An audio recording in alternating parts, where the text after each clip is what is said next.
Hi everyone, welcome to Driving Talk. This week we're reviewing the Jimny Suzuki's dinky little go anywhere SUV. Everywhere I've gone this week I've had comments about how it looks. It's retro, it's square, kind of looks a bit like a Defender meets a very small Mercedes G-Wagon.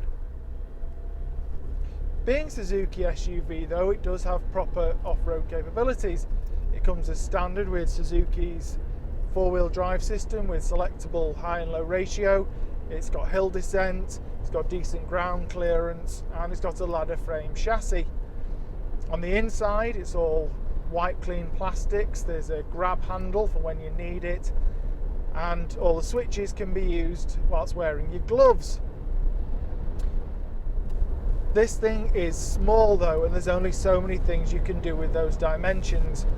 The seats are small, there's not much elbow room, the cubby holes are tiny, and in the back it's either passengers or luggage, not both.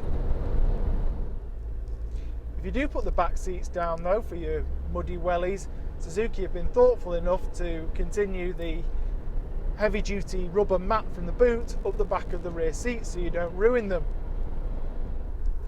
So the Jimny's definitely made to handle all the great outdoors can throw at it. But what about when you're driving it around town, which you inevitably will? Well, like the car, the turning circle is tiny and the steering's very light, so parking and manoeuvring the Jimny couldn't really be easier. Not only is the Jimny easy to drive, but this range-topping SZ5 version comes with CarPlay, automatic headlights with washers to get the mud off, climate control and lane departure. It's even got heated seats. So what are the downsides of the Jimny? Well, that 1.5 litre engine it comes with isn't exactly the cleanest. The manual will do 41.5 miles to the gallon whilst emitting 154 grams per kilometre of CO2. The automatic only manages just under 38 miles to the gallon and emits a whopping 170 grams per kilometre of CO2. What that means in the real world is that initial showroom tax will cost you over £500. The Jimny obviously wasn't made with doing many motorway miles in mind, and that's probably a good job. That 1.5 litre engine gets loud at anything near 60 miles an hour, and having the aerodynamics of a brick mean there's plenty of buffeting. So what will this cool retro little off-roader cost you?